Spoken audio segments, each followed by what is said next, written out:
Welcome, curious minds, to another deep dive. You know, have you ever found yourself just wrestling with vast amounts of information? Feeling like your data is scattered all over the place, maybe in incompatible systems, whether you're trying to generate, I don't know, a simple report or power some cutting-edge AI project. The challenge of getting all your valuable data to actually work together, it can feel overwhelming sometimes. Yeah, and in our incredibly data-rich world, information isn't just accumulating, it's multiplying. At this astonishing rate, we're talking petabytes, even zettabytes of data flowing in from everywhere, right? Our apps, IoT sensors, social media, you name it. Businesses are under, well, immense pressure to extract meaningful insights from all this big data, dealing with its sheer volume, the variety, the velocity, to make smarter, faster decisions. But like how you actually tame this torrent, today we're cutting through that noise. We're going to explore a fascinating evolution in data architecture that promises to bring some order to the chaos. Yeah, what's truly foundational here, I think, is that the way we manage data has been in this constant state of evolution. It's never really stood still. For decades, we've relied on distinct specialized systems. You had your traditional relational databases for live transactional needs, then robust data warehouses came along for structured business intelligence, and more recently, data lakes popped up for that massive scale raw data. Now, each of these systems, they brought incredible value, right? They solved particular problems. But importantly, they also introduced their own set of limitations and complexities. And that often created these really fragmented data landscapes within Right, organizations. silos everywhere. Exactly. So our mission today is to embark on a deep dive into an architectural approach that aims to unify these disparate worlds. And that is the data lakehouse. We'll unpack what it is, why it's rapidly becoming so critical for modern enterprises, how it fundamentally works under the hood, and what it truly means for anyone looking to unlock more powerful insights from their data faster and more efficiently. We'll explore its core components, its advanced capabilities, and the exciting new value it delivers. And we'll try to illustrate it all with some practical, real-world examples. Okay, great. So whether you're prepping for a big meeting, maybe trying to catch up on the latest with data trends, or you're just insanely curious about how the future of data management is shaping up, this deep dive is your shortcut to being genuinely well-informed. Get ready to connect some dots, maybe ones you haven't seen before. All right, let's start at the very beginning then. Let's build this understanding layer by layer. Before we even get into lakes and warehouses, there's the humble yet absolutely essential database. Think of it as the incredibly efficient engine powering your daily digital life. Every transaction, every login, every tiny piece of real-time data, it's just always there. Yeah, it really is the bedrock. At its core, a database is a storage location primarily designed for structured live data. Its main job is something called online transactional processing, or OLTP, OLTP, right? which means it's built for rapid, real-time recording and retrieval of individual transactions. So when you buy something online, book a flight, or update your contact information, that's an OLTP database working behind the scenes. These systems need to be incredibly fast and super reliable for those single, precise interactions. Okay, so what defines them? How do they work? Well, the defining characteristics of a traditional database, especially SQL ones, include storing data in neatly organized rows and columns, kind of like a meticulous spreadsheet. This structure comes with predefined relationships between tables. It's quite rigid, actually. And for good reason, I assume. Absolutely. That rigidity ensures extremely high data integrity and consistency. It often adheres to what we call ACID principles. ACID. Okay, what's that stand for again? Atomicity, consistency, isolation, and durability. In simple terms, ACID means that if you perform a series of related database operations, like transferring money, Right. either all of them succeed as a single indivisible unit or none of them do. It prevents incomplete or corrupted data. So no money vanishing into thin air between accounts. Exactly. That's the consistency part. And this data is also very fresh. It reflects real-time updates. But a trade-off is that it typically doesn't store historical versions. An updated address usually just replaces the old one. It's focused on the now. Okay, and its workload. Optimized for handling one or maybe a few rows at a time. Super efficient for individual actions like processing a single sale or creating one new user account. Makes sense. So where do we see these in action day to day? They're the backbone of record keeping, transaction processing, inventory management, your e-commerce platforms, banking systems, online booking sites, even content management systems all rely heavily on databases. Managing customer orders, tracking inventory, processing financial transactions, a database is making it happen. Got it. But despite that critical role, they clearly have limitations, right? Yeah. Especially for broader analysis. Oh, definitely. While they're lightning fast for single transactions, they become quite slow and inefficient for large, complex analytical queries, the kind that try to look across vast amounts of historical data. And running those big queries risks impacting the live transactional systems, which is a huge no-no. You can't slow down the checkout process. Right. And as we noted, their typical lack of deep historical data really limits the scope of any kind of trend-based or strategic analysis. This inherent tension, this inability to easily look back and analyze broadly, is precisely why the next evolution emerged. Okay, so that leads us to the data warehouse. If the database is the live log. Then the data warehouse is your meticulously organized historical reference library. It's where you go to systematically understand past trends, glean insights, and make those well-informed business decisions. A library, I like that analogy. Yeah, a data warehouse is fundamentally a large data repository built specifically for historical, structured, and highly processed data. Its entire design is optimized for online analytical processing, or OLAP. OLAP, Yeah. okay? The counterpart to OLTP. Exactly. Unlike a transactional database, its purpose isn't handling individual real-time operations. It's about consolidating data from numerous operational sources, like your CRM, your ERP system, those transactional databases we just talked about, into a unified, consistent view. This consolidation is what empowers business intelligence, BI, comprehensive reporting, and strategic decision-making.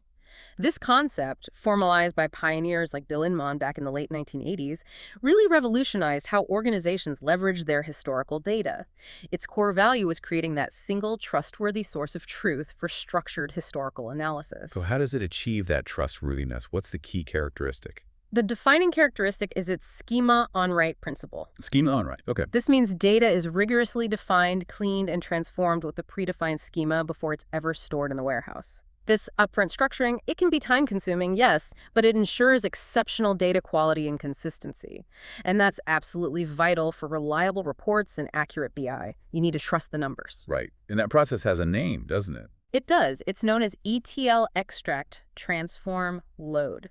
ETL. Data is extracted from various source systems, meticulously transformed into a unified format that fits the warehouse's schema, and then loaded. Data warehouses also often store summarized or aggregated data, think monthly sales totals, rather than every single transaction line item. Ah, that makes sense for high-level analysis. Exactly. It makes them incredibly efficient for that kind of view. And once data is loaded, it's typically read-only. Users query it. They don't usually change it directly. That preserves the integrity. Okay, so technologically, what's under the hood of a data warehouse? It sounds complex. It is pretty sophisticated. It leverages specialized data storage, often using columnar file formats. Those are optimized for query performance, reading only the columns needed for a query. There's a crucial metadata layer, sometimes called a table format, that kind of abstracts the logical view from the physical files. This enables techniques like partitioning data for faster query access. Then you have powerful compute engines, frequently employing massively parallel processing, MPP architectures. These are designed to chew through vast data sets efficiently for those big analytical queries.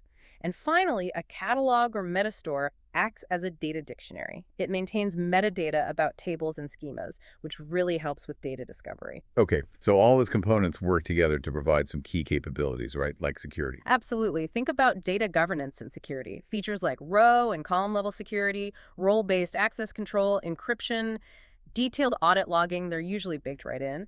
This is essential for compliance with regulations like GDPR. And performance for all those analysts hitting it at once. Yes, data warehouses are built for high concurrency, meaning many users can run complex analytical queries simultaneously without performance tanking. And they deliver low query latency for BI and reporting through advanced optimizations, things like indexing, partitioning, caching results. So analysts can explore data easily. Definitely. They fully support ad hoc queries, allowing business analysts to ask specific questions without needing, deep technical programming skills. And critically, they provide ACD-compliant transactions for managing the loading and manipulation of the analytical data itself.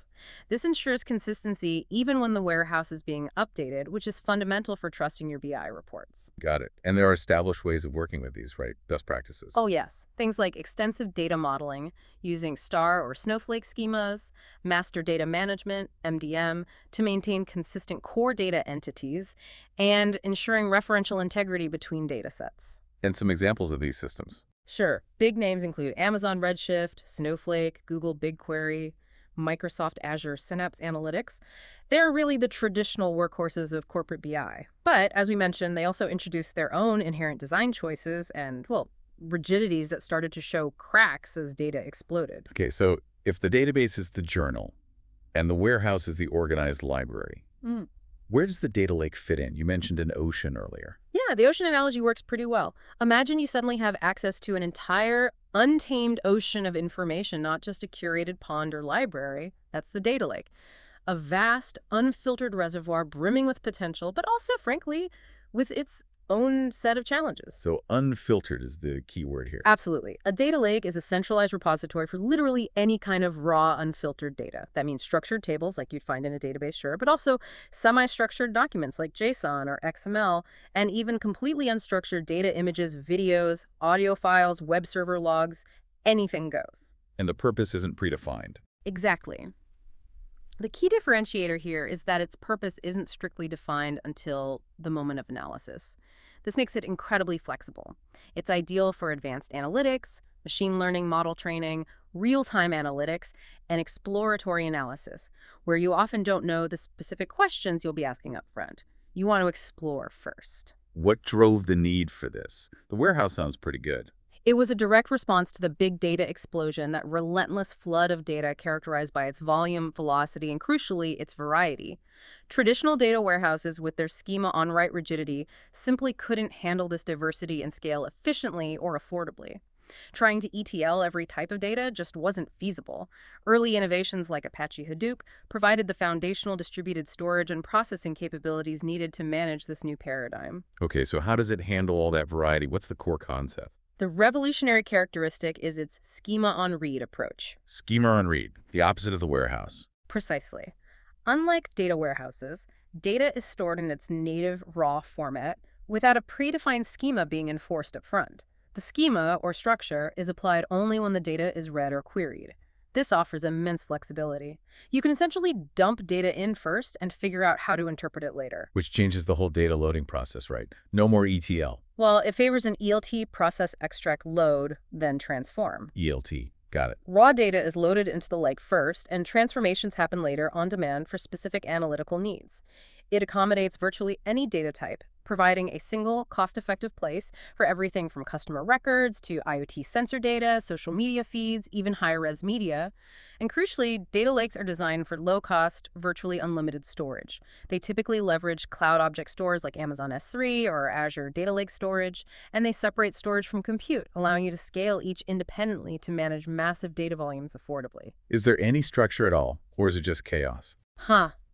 Well, hopefully not chaos. Architecturally, data lakes are often thought of in layers to manage the wildness.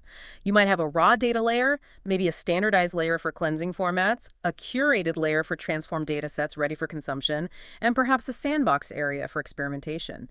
This layered approach helps bring some order. Okay, and the use cases where this really shines? Data lakes truly excel in scenarios demanding raw data and that immense flexibility. Think IoT analytics, training machine learning and AI models on massive, diverse data sets, .log and clickstream analysis, cybersecurity threat intelligence, and broad data discovery where you're just exploring possibilities. Examples include Hadoop-based systems and, more commonly now, cloud object storage solutions like Amazon S3 used as the base. But you hinted at challenges earlier. This flexibility sounds great, but it wasn't perfect, was it? Not at all.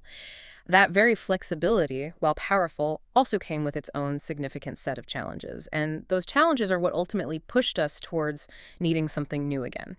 Right, so we've laid the groundwork, we've seen databases, warehouses, lakes, and what emerges is this clear pattern.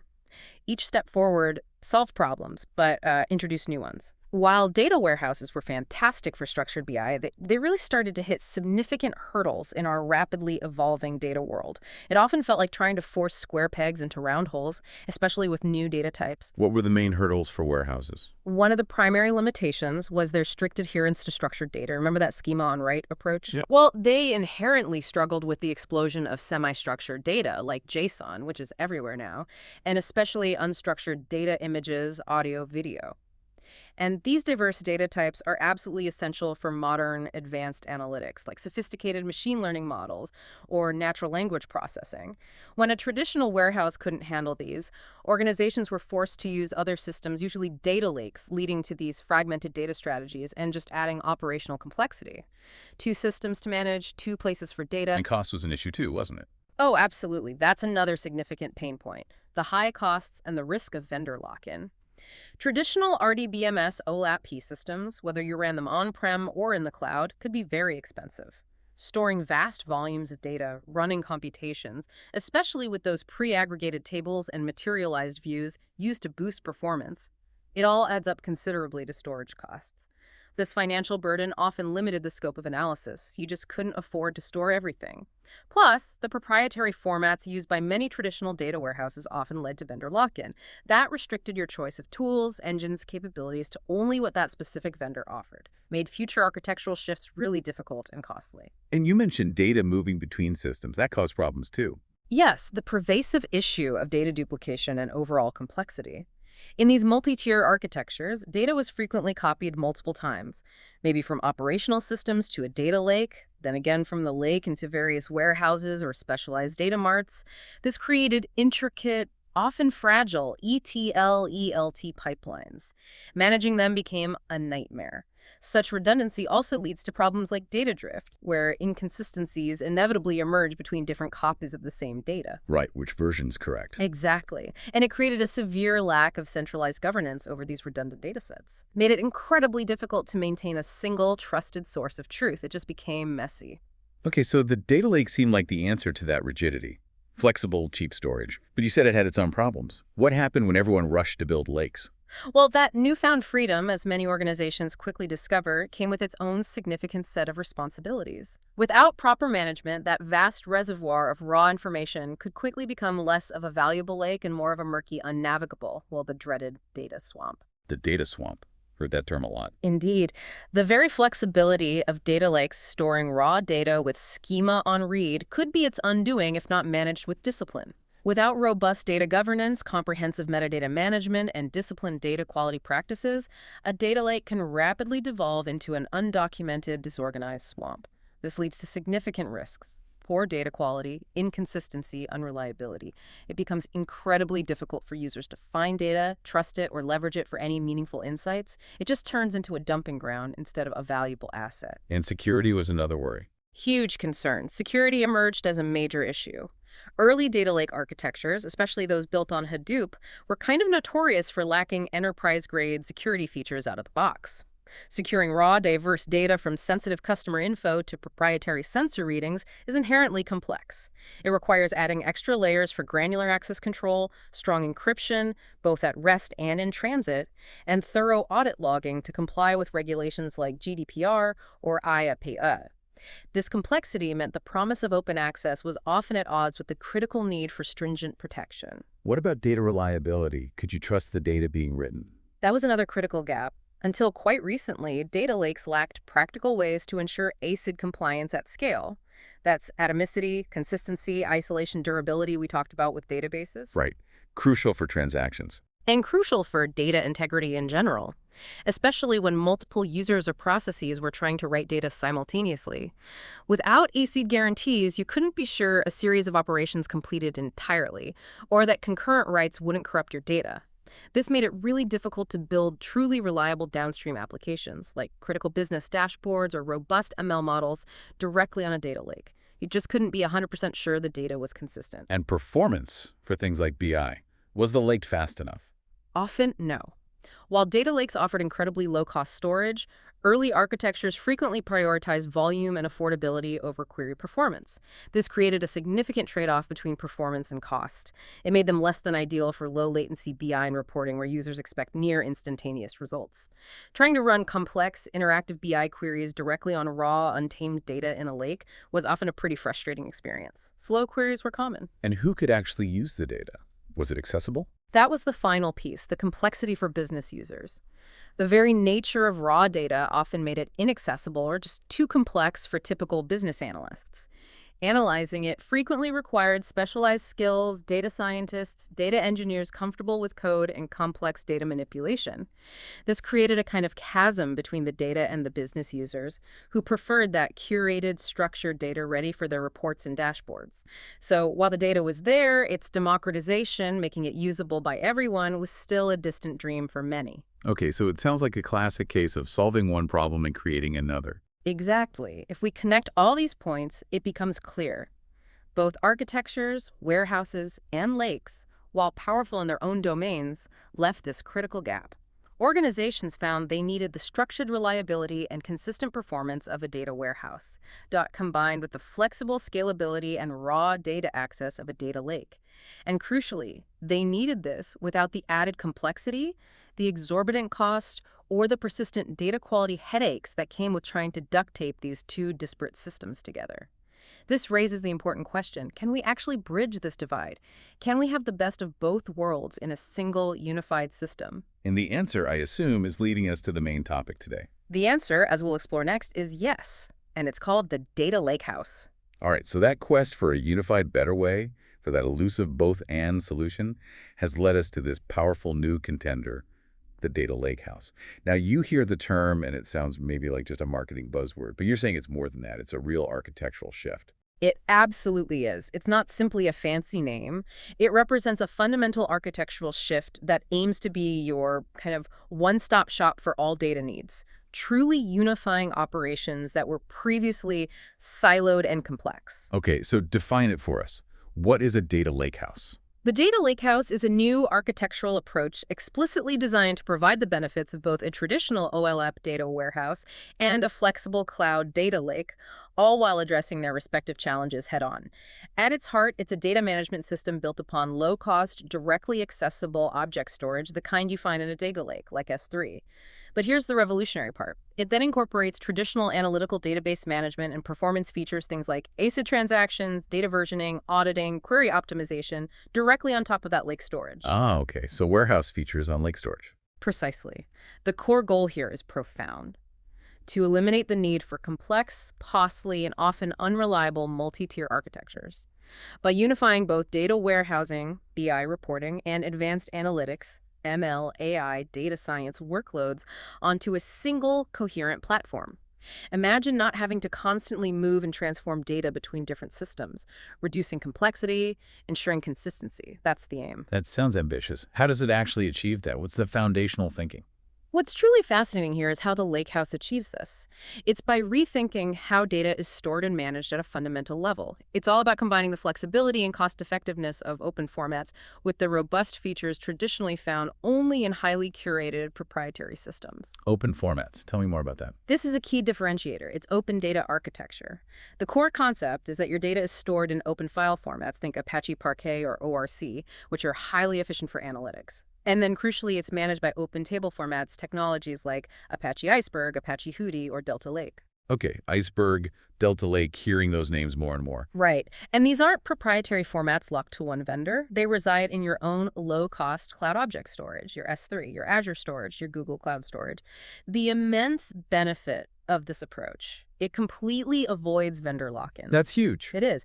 It allows multiple analytical engines, potentially, from different vendors or open source projects to access and run diverse workloads. Everything from traditional BI to machine learning, real-time streaming, ad hoc SQL queries directly on the same single copy of your data. This inherently future-proofs your architecture. It gives you unparalleled flexibility and choice in your toolchain, ensuring your valuable data isn't trapped in some proprietary silo. Okay, open architecture. What else is foundational? Another foundational attribute, which it kind of inherited and perfected from the data lake concept, is the separation of storage and compute. Right, we mentioned that with lakes. Yes, but it's absolutely core to the Lakehouse, too. This principle means your data resides in that low-cost cloud object storage, completely independent of the processing power you need to analyze it. Compute engines, whether for SQL queries, ML, streaming, can then scale dynamically based on your workload demand. You spin them up when needed, down when not. This separation offers incredible cost-effectiveness. You only pay for the compute you actually use, and it provides immense elasticity for handling massive data volumes, petabytes and beyond, and supporting a wide variety of diverse workloads without expensive over-provisioning. Okay, open formats, separation of compute and storage. Yeah. You mentioned warehouse features on the lake. How does that actually work? That sounds like the magic part. It kind of is the magic part. Perhaps the most crucial innovation is the transactional metadata layer.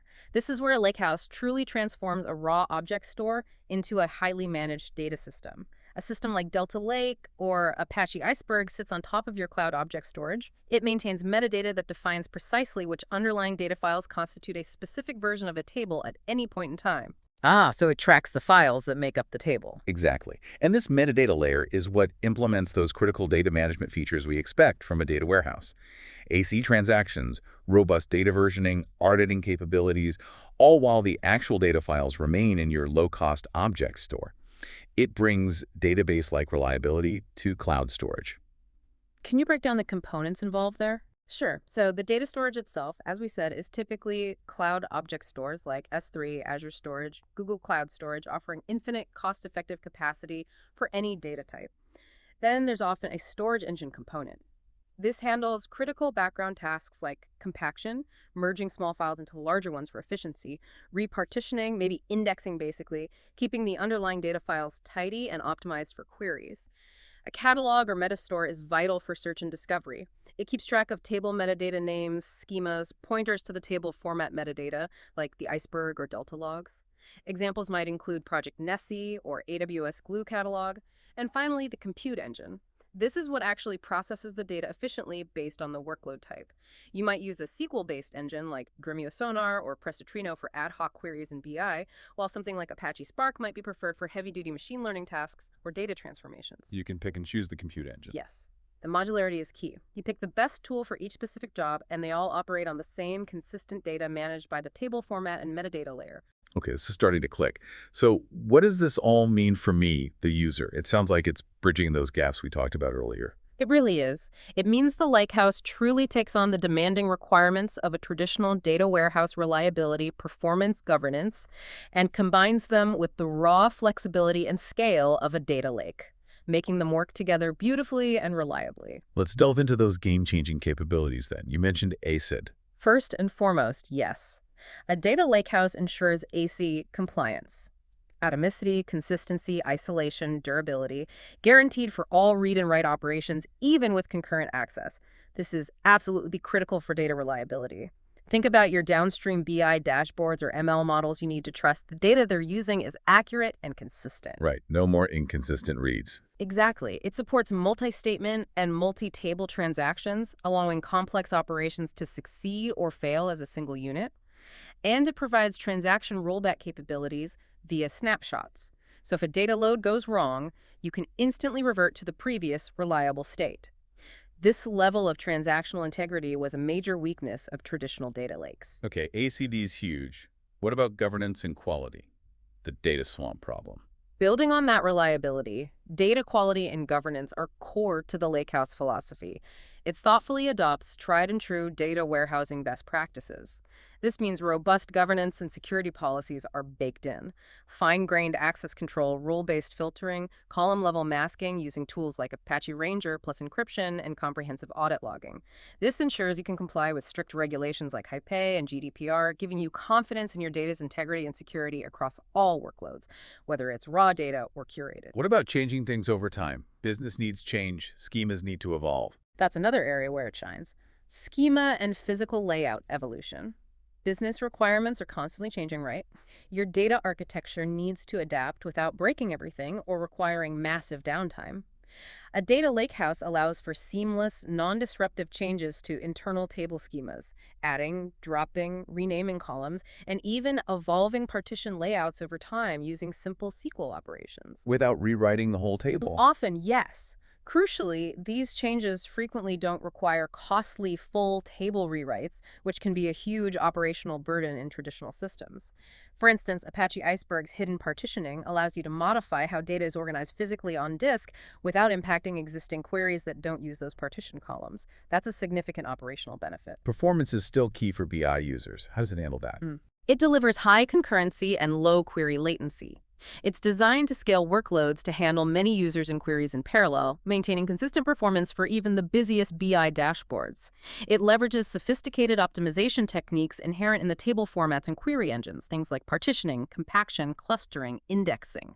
Combined with query acceleration technologies like Dremio Sonar's data reflections or Databricks SQL's materialized views, this ensures your business users get the fast, interactive analytics they need, regardless of the data volume. Okay, and ad hoc queries. Can analysts just explore? Absolutely. It fully supports ad hoc queries and robust workload management. Analysts can run ad hoc queries directly on the data lake storage using standard SQL and connect natively with popular BI tools like Tableau, Power BI, Looker. For workload management, it enables efficient resource allocation. You can intelligently isolate different workload types, say interactive UDI versus heavy ML training across various compute engines through clever queue configurations or engine routing. This means your critical ML models won't starve your BI dashboards of resources, ensuring all your data consumers get the performance they need without compromise. Okay, that's a lot of capability. Well, What about the existing ways of working, like data modeling or ETL? Do they just disappear? that's a great question. How do our existing best practices fit into this new paradigm? The good news is they don't disappear. They adapt and in many ways become even more powerful, leveraging the Lakehouse's unique capabilities. So, data modeling. Star schemas. Still relevant. For data modeling, the Lakehouse remains largely technology agnostic. It fully supports standard techniques like star and snowflake schemas. The fundamental methods for structuring data to answer business questions stay consistent. It still encourages organizing data into clear semantic layers, maybe starting with raw physical data, moving to cleansed staged, then business-specific views, and finally application-ready formats. This helps make data accessible and useful while consolidating it. And ETL versus ELT. You mentioned ELT for lakes. The Data Lakehouse fully supports both approaches, but it definitely leans towards and strongly favors ELT. Extract, load, then transform. Right, load first. Yeah, this is a crucial philosophical shift enabled by the architecture. Data is first landed in its raw formats directly into the lake storage, leveraging that schema on read flexibility. This means you don't have to worry about immediate rigid processing or schema enforcement right at ingestion. Get the data in first. Then, as needed, transformations are applied later for specific analytical workloads, whether it's preparing data for a BI dashboard or feature engineering for an ML model. In essence, it provides the benefits of schema on write structured, reliable data, but applies it at the point of consumption rather than forcing it at ingestion. This offers much more agility and flexibility than traditional warehouse ETL. Makes sense. And finally, data quality. How is that handled? Data quality is absolutely fundamental in a data lakehouse architecture. You can't just have reliable transactions. The data itself needs to be good. So it integrates critical practices like master data management, MDM concepts, to ensure the accuracy and consistency of your core data assets vital for reliable reporting. It also supports referential integrity checks using the compute engines and table formats to validate relationships between datasets. And some solutions offering data version control, like Project Nessie or LakeFS, even allow these quality checks to be performed in isolation on a separate branch before changes are exposed to users. This prevents bad data from ever entering the production view. Wow, okay. Like testing code before merging. Exactly the same concept. Yeah. And for handling historical changes in dimensions, it fully supports slowly changing dimensions, SCDs, via those ACD-compliant queries and row-level operations, like merge statements. This ensures downstream applications aren't broken by evolving data. This combination of flexibility and rigor makes the Lakehouse a truly comprehensive solution for modern data management challenges. Okay, so beyond just combining features from lakes and warehouses, you mentioned the Lakehouse brings some truly innovative capabilities, things that really redefine how we interact with our data. What are those? Yeah, it's not just a merger. It's an evolution that elegantly solves some of the most persistent headaches. One of the most significant added values is simply having fewer data copies and much better governance as a result. Fewer copies. Okay, how so? Think about those traditional two-tier architectures again. Data gets copied repeatedly, right? Operational systems to lake, lake to warehouse, maybe warehouse to data marts, creating aggregation tables along the way. Yeah, copies everywhere. A nightmare to manage. Exactly. Each copy adds complexity, increases storage costs, and introduces that risk of data drift, where inconsistencies creep in between different versions. Which one do you trust? With a data lakehouse, because those powerful interactive compute engines can query data directly from the lake storage using the table format layer, It often eliminates the need to copy data into a separate RDBMS OLAP system just for BI. You're working on the same single source of truth managed by the Lakehouse structure. So no separate BI copy. Potentially, yes, or at least far fewer specialized copies. This drastically simplifies your ETL/ULT pipelines. It significantly reduces data redundancy and storage costs. And it inherently prevents issues like data drift because you're reducing the number of places the same logical data lives. More importantly, by having a single, governed source of truth in open formats, accessible to various engines, you maximize proper data governance across your entire organization. Your data teams and stewards gain comprehensive control. They can ensure the data being used for reporting, ML, or any other workload is consistently reliable and well managed all in one place. That reduction in complexity and increase in control is a huge win. That does sound like a game changer. What else? This next aspect, I think, fundamentally changes how we approach data management itself. The data lakehouse enables a paradigm shift to manage data as code, often referred to as data version control. Data as code, like Git for data. Exactly like Git for data. Imagine being able to version your entire dataset, track its history, branch it, merge changes, just like software developers do with SourceKind. Catalogs like Project Nessie, which provide Git-like semantics, or dedicated data lake version control systems like LakeFS, combined with those open table formats like Iceberg or Delta Lake that support time travel and snapshots. They allow you to do exactly that. They provide comprehensive control and visibility over your data assets, tracking every change made to your tables and their underlying metadata over time. Wow.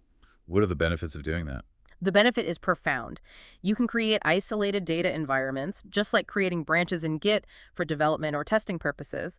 This allows data teams to conduct experiments, reproduce specific analytical scenarios, or perform rigorous data quality checks in a flexible and safe way, all without impacting production data or users. So I could test a big data transformation without messing up the main tables. Precisely. For example, a batch job writing new data into a table can do so in isolation on a branch. You can run checks on that branch, ensure everything looks good, and only then atomically merge those changes into the main production view. This ensures no downstream application ever sees incomplete or bad data during the update process. It's like a blue-green deployment for data. That level of control sounds amazing. It is, and this level of control, flexibility, and reliability over data assets just isn't possible with traditional RDBMS OLAP systems due to their tightly coupled proprietary formats. It represents a significant leap forward in data engineering maturity and safety. Okay, theory's great, but let's bring this down to earth. Let's look at a concrete example of how a lakehouse might be implemented in a real-world scenario. How do you actually build one? What's really compelling here is the modularity and choice it offers. Organizations can assemble the best-of-breed components for their specific needs rather than being forced into a single, monolithic vendor stack. You pick and choose the parts. Yeah, the modular and open nature provides immense flexibility. You choose engines and tools that best fit your requirements. So, for instance, a common setup might involve choosing Apache Iceberg as the table format. It's really popular, has wide community support, great features like hidden partitioning we mentioned, and robust schema evolution. Okay, Iceberg for the table structure. Where does the data live? The underlying data storage would typically be a cost-effective cloud object store, like Amazon S3 buckets or Azure ADLS Gen 2 or Google Cloud Storage, cheap, scalable storage. What about keeping it performant, compaction, etc.? Right, you need data management and optimization. Tasks like compaction, cleaning up old snapshots, maybe rewriting data for better layout. Specialized tools or platforms often handle this, sometimes integrated with the query engine or catalog. And discovering the data, the catalog. For the catalog, which tracks all the tables and metadata, you might choose an open source solution like Project Nessie. We mentioned it before, it's cool because it provides those Git-like abilities for data environments, allowing crucial dev test prod isolation using branching and merging. Okay. And finally, the engine to query it all. And then a powerful compute engine, maybe something like Dremio Sonar, which is a SQL-based distributed query engine designed for Lakehouse analytics. It would be used for processing the data, running SQL queries, and executing those ACD transactions on the Iceberg tables via the Nessie catalog. So with that setup, how would you handle different workloads, say BI and machine learning? This is where the unification really shines. Let's take a practical BI use case. Imagine you have raw customer churn data sitting in a Parquet file in S3.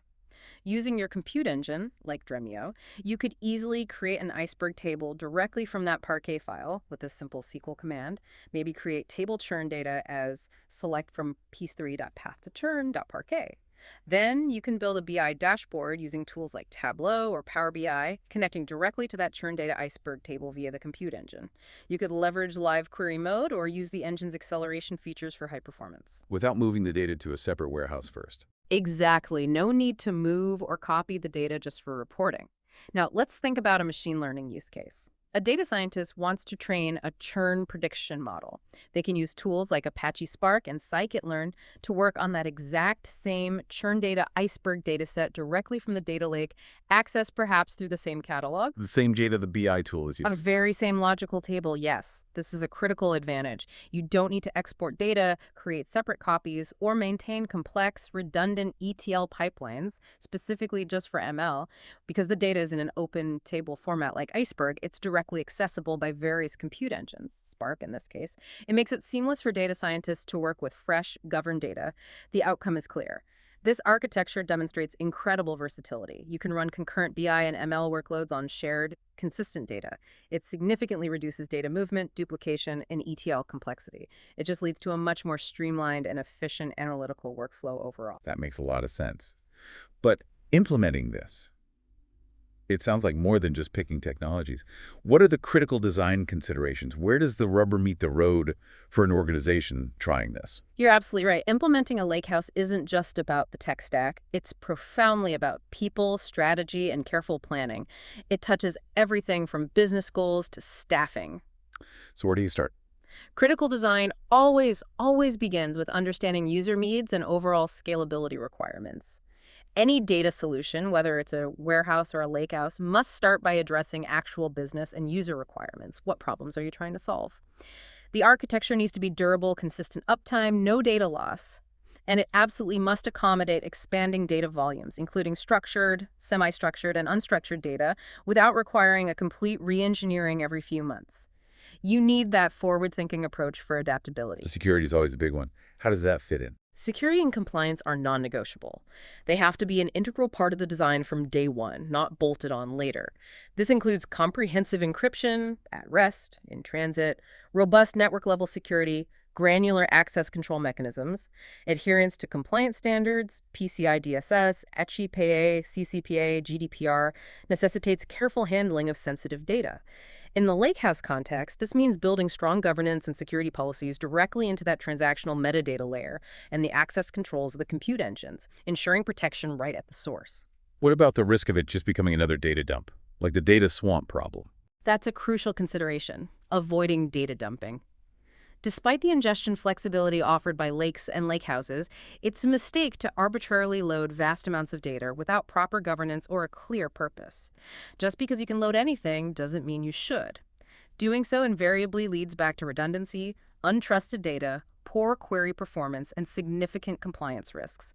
Instead, data should be carefully selected, documented, think lineage ownership definitions, and thoughtfully improved or curated as it moves through different zones or layers within the lakehouse. This ensures that even raw data has context and a clear path to generating value. Discipline is key. And the people side, finding people with the right skills. That's often the biggest hurdle for many organizations.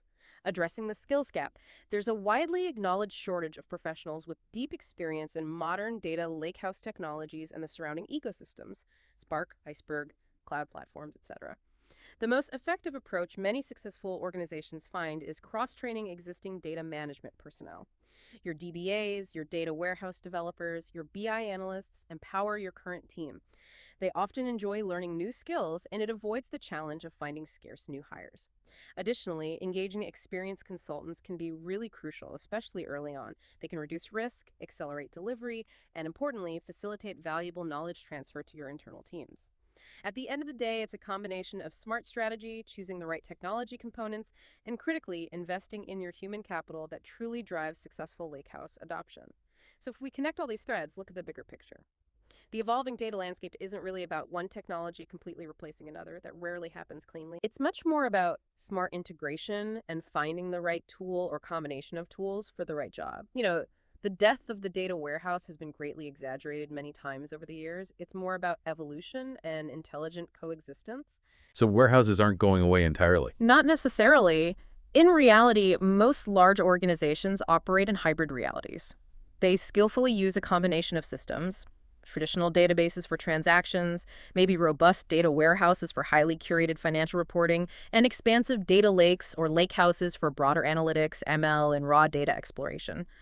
Data often begins its journey flowing into a lake or lakehouse for its raw, unfiltered nature, and then perhaps a subset gets loaded into a specialized data mart or even a traditional warehouse for very specific performance-critical use cases.